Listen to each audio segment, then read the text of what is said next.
To Thine Own Self Be True, written and read by Susan Giles.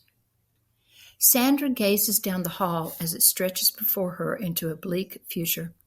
She is surrounded by walls made of memories of fear, abuse, ridicule, belittling.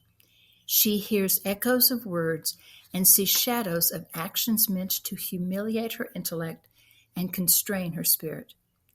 For over 20 years, her husband, Jim, has bound her soul until her life is an endless dark hole. Each week, Sandra's job takes her 30 miles to the neighboring town to work in a marketing firm. Sandra doesn't have a college degree. Jim says it's a waste of time. He will care for her and advise her.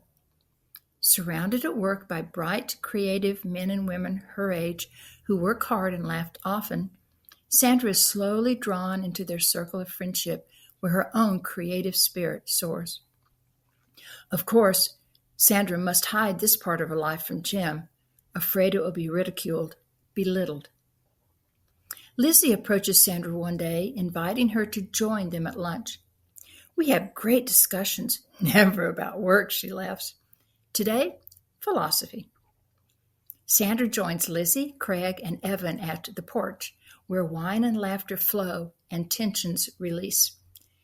The question is raised, what is your philosophy of life? Lizzie mentions something about hard work equals hard results. Craig believes in the fallibility of man, thinks philosophies are outdated. Evan is still thinking when they turn to Sandra. She is ready, having recently studied Shakespeare. To thine own self be true, and it shall follow as the night to the day. Thou canst not be false to any man.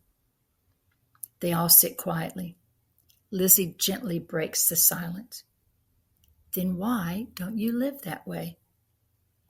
Stunned, Sandra sits through the rest of the meal, the rest of the day, in a daze. Driving home, Sandra sees in her mind the hall of hell in which she lives. A major shift has occurred. That hall now contains a door which allows light to shine through, pulling her toward a bright future. The road ahead becomes the hall, now diverging into endless possibilities.